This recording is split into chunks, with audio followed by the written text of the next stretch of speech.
Mga master, okay lang bang? Huwag niyong skip ang mga ads sa aking mga video kung okay lang mga master. Salamat sa solid na suporta po. Yon, what's up mga masters? Nandito na naman tayo sa panibagong araw, panibagong kabanata na naman ang pagsasama-samahan natin ngayon guys.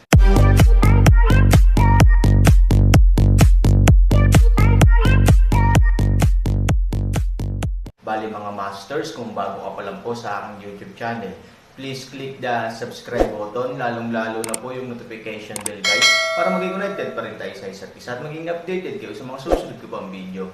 Bali mga masters, bago natin umpisahan ng kwento ay mag-shoutout po muna tayo para sa mga solid nating tagapakinig. Shoutout kay Renante Orizal at shoutout kay Sally Guanyo. Yun na nga mga masters, no? Bali hindi na ito patagalin. In 3, 2, 1, let's go!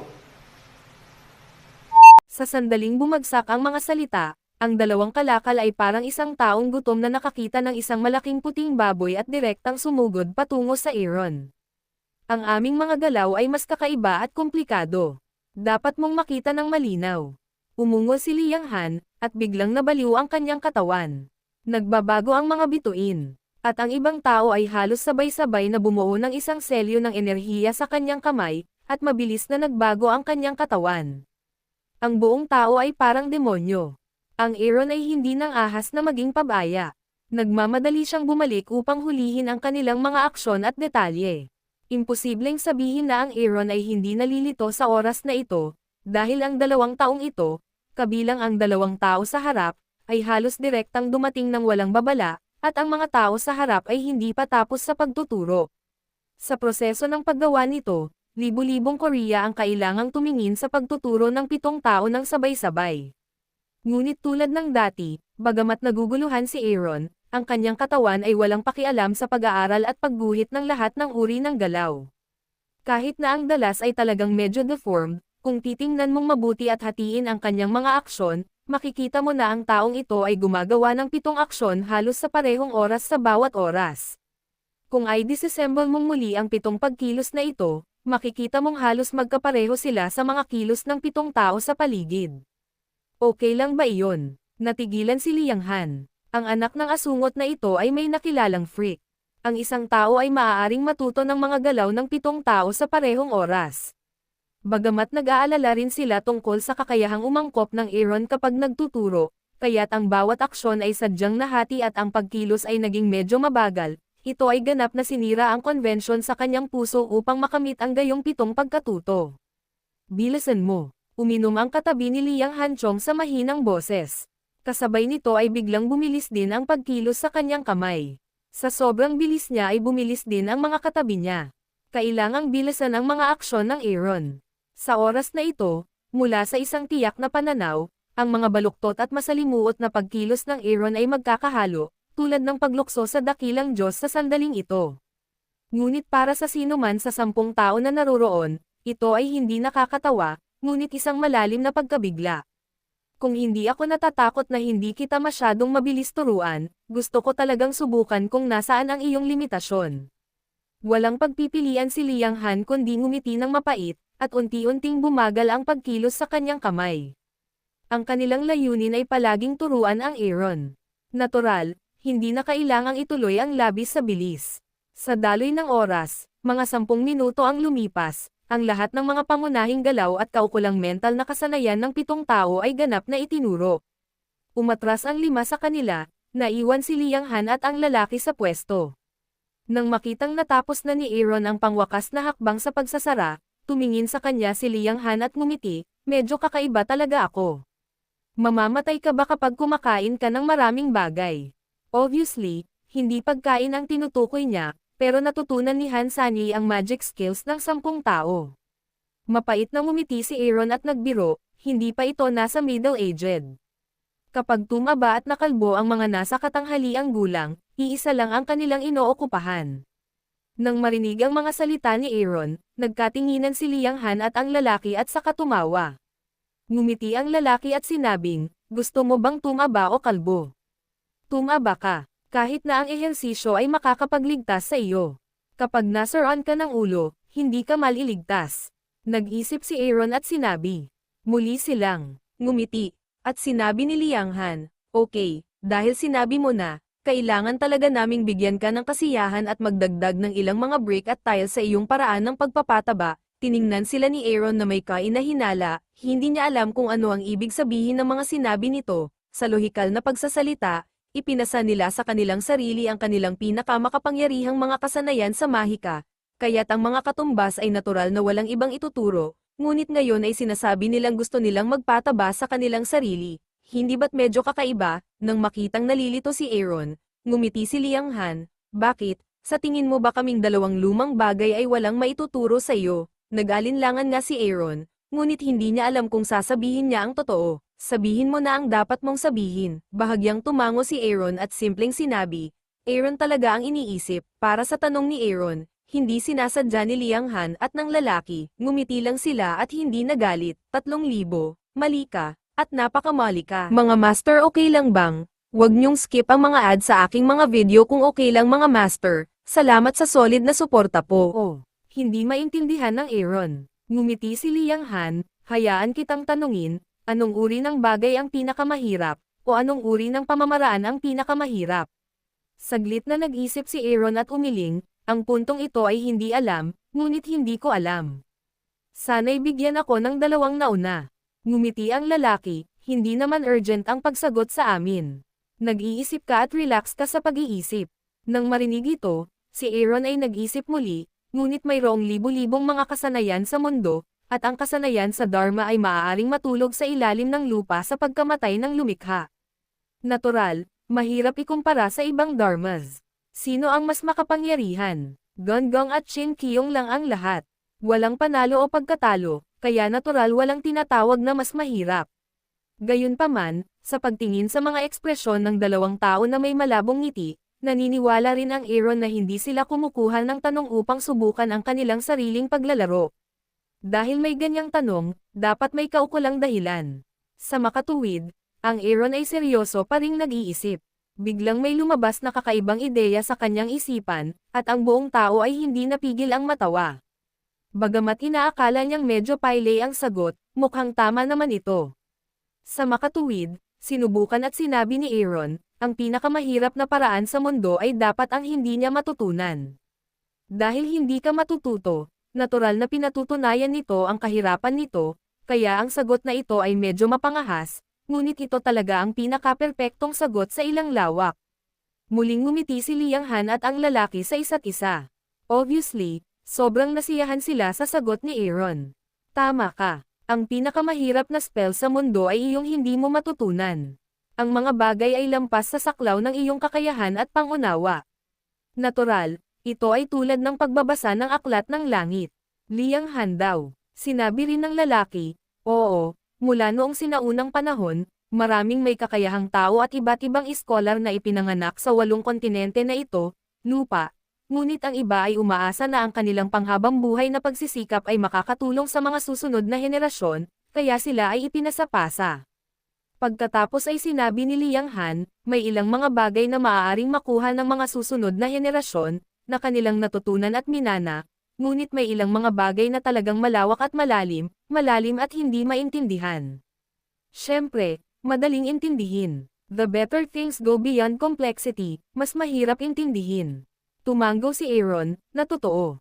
Kahit ngayon, kung hindi ka tinuruan ng mga dakilang Diyos, ngunit mag-iwan lamang ng bibig ng kasanayan sa pag-iisip para sa iyong sarili, maaaring hindi ka maglakas loob na sabihin na maaari mong matutunan ang isa sa 10 banal na kasanayan. Mas mabuting sabihin natin, ngunit paano kung ang mga dakilang Diyos na iyon ay mas matanda sa atin? Ngumiti si Liang Han. Kahit na ang mahika na itinuro mo ay mas malayo kaysa sa mahika na naiintindihan niyong dalawa. Sabay silang tumango at sabay na sinabing, eksakto. Karamihan sa kanila ay resulta ng aming maingat na pagsisikap at ilang pagkakataon. May mga pangalan at apelyido. Bagamat hindi natin alam ang mga detalye, maaari nating malaman kung sino ang Diyos, ngunit ang iba ay walang pangalan at walang apelyido. Hindi natin alam kung kailan sila nilikha, at hindi natin alam kung ano ang kanilang naranasan at kumalat sa ngayon kahit na ang ilang mga salita ay hindi natin nakikilala. Sabi ni Liang Han. Nang marinig ito, nalitaw si Aaron ngunit napaka-curious din. Sa pagtingin sa kanila, hindi siya nag-effort na itago ang mga emosyong ito. Well, interesado ka bang matuto? O, dagdagan mo ng lakas para tumaba. Ngumiti si Liang Han. Ngumiti si Han Sanchen at nag-aatubili na sinabi, likas. Na gustong matuto ni Sanchen, ngunit ang problema ay hindi maintindihan kahit ng mga nauna sa iyo. Hindi ba ito isang halimaw? Umiling si Liang Han, ang oras ay buhay din, ang ilang ginseng ay hindi maintindihan, na hindi nangangahulugan na ang ibang tao ay hindi maintindihan, minsan sa mundong ito mismo ay kahanga-hanga at hindi masabi, at saka, wala nang ibang silbi ang pag-iingat natin, para lang madala sa limot, sa inyo na lang, Enlightenment Man of Future Generations, ibang destinasyon, tumango si Aaron, sa pagkakataong iyon, hindi siya tumanggi, well, please ask two predecessors for advice, I'm really curious about what kind of divine skill is, hindi ko nga maintindihan ang identity ng dalawang predecessors. Storytelling channel sa YouTube. Okay, tumango sila, ngunit lumitaw din ang mga bagong problema. Dahil hindi nila maiintindihan ang magic skills, natural na hindi nila, paano sila magtuturo ng Aaron. Sinabi ni Han Shan, hindi ko alam kung ano ang hinihintay ng dalawa ni Liang Shan, ngunit hindi ko alam kung paano sila makakangiti. Tapos tinuro niya yung ulo niya. Bagaman hindi natin naiintindihan, sinasolo pa rin natin at sinusunog ang mga mental na kasanayang iyon sa ating utak. Tumango rin ang lalaki, dapat mong matandaan ng malinaw. Kung nawala mo ito, maaari kang makahanap ng paraan upang mahanap ito sa hinaharap. Nang bumagsak ang mga salita, si Liang Han ang namuna sa pagbukas ng kanyang bibig, si Chi ay umaatake sa field, habang ang buong katawan ay dahan-daang nagiging 18, lumulutang ng salaitan, at si Chi ay lumalaban sa 18. Si Han Sanchen ay nakinig ng mabuti, ngunit ang kanyang mga kilay pahigpit ng pahigpit. Nakinig siya sa pamamaraan ng pag-iisip ni Liang Han, huwag na lang gawin ito. Nakikinig man siya dito ng mag-isa, hindi niya ma-imagine. Ibig sabihin, tinutulungan lang ni Liang Han at ng iba pa ang kanilang sarili. Kung hindi, naramdaman pa ni Aaron kung siya ay naloko. Ang harap na bahagi ng pamamaraan ng pag-iisip ay halos baluktot. Ang unang pangungusap ng swerte lamang ay puno ng mga contradiction. Ang Aaron ay nakakita ng maraming mga pamamaraan ng pagsasanay sa pag-abot ng 36 na linggo, ngunit bihirang bumagal ang 18. Ang pinakakalokohan ay ang hiniling niya kay Aaron na muling 18 linggo sa ikalawang kalahati. Ano ang pinagkaiba ng paggawa nito sa pagkabaliw? Kung ang unang pangungusap ay matatawag na magkasalungat at kakaiba, kung gayon ang likod ay isang kakaibang libro sa paglipas ng panahon. Hindi ko maintindihan ang isang salita. Gayunpaman, sa naunang paghahanda, ang puso ni Aaron ay katanggap-tanggap pa rin, kaya hindi siya masyadong naapektuhan at sinubukang alalahanin ang bawat salita at pangungusap na sinabi ni Liang Han. Napakahaba ng mental na pamamaraan. Sa loob ng mahigit kalahating oras, paulit-ulit na sinasabi ni Liang Han na seryoso ring nagre-record ang Aaron. Ang magkabilang panig ay nakatuon sa pagtuturo at pagkatuto. Hindi nila napansin na habang tumatagal, bahagyang gumalaw ang mga paa ni Aaron at gumawa ng ilang aksyon na hindi maintindihan ng mga ordinaryong tao. Higit sa lahat, habang ang mga pagkilos na ito ay ginagawa ng parami, ang asul na ilaw sa paligid ng Aaron ay nagbabadya din. Halatang napansin ng lalaki ang pagbabago, at nakita rin ito ng 8 tao sa likuran niya. Gayunpaman, sa oras na ito, wala ni isa sa kanilang siyam ang nagsalita. Isa-isa silang nabigla at nakalimutan pang huminga. Ang masasamang matako sa pampang sa panahong ito ay napagmasdan sa mahabang panahon. Matapos malaman na ang Aaron ay hindi nasa panganib, siya ay naging mas inaantok. Kapag inaantok siya, nalaman niyang iba ang Aaron sa oras na ito. Hindi niya maiwasang biglang iangat ang kanyang mga paa at tumangala ng hindi maisip. Bobo, si Liang Han, na nagbabasa, ay biglang nakarinig ng mga pagsabog ng malinaw at malulutong na tunog, tulad ng tunog ng mga patak ng tubig at tunog ng suot na bato. Kasabay nito, may kakaibang puwersa sa paligid na tila bahagyang pumapalibot sa kanya. Bigla siyang nagulat, nag-ambala, tumingin siya sa paligid at nakita ang usok na kumukulot sa paligid niya, at ang Aaron ay natatakpan ng berdeng ilaw. Ang mas kakaiba ay mayroong 2 string ng kakaibang silver at white rune na nakabalot ng mahigpit na parang 2 bakal na kadena sa baywang ni Aaron at mula ulo hanggang paa. Ito, nang makita ang eksenang ito, nawalan ng boses si Liang Han. Nanatili siya, gayon din ang katabi niya, at ang 8 pa. Ito, anong nangyayari? Natahimik ang lahat, at hindi nila naintindihan ang nangyari sa Aaron ngayon. Mayroon ba siyang anumang mga aksidente sa proseso ng pag-aaral, kaya na ngayon ay may ilang mga kakulangan sa ginhawa, o mabaliw, sa kasalukuyan.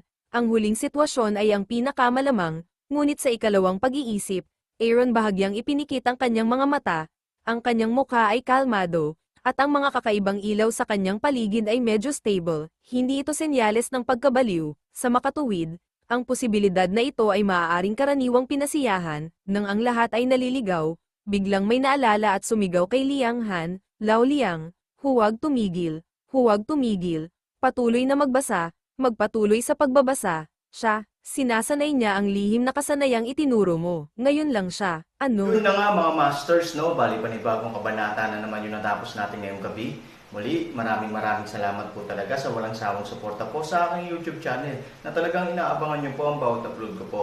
Bali mga masters, magkita-kita ulit po tayo bukas ng gabi at ngayon po ay magpapaalam po muna tayo. Bali mga masters, bye-bye!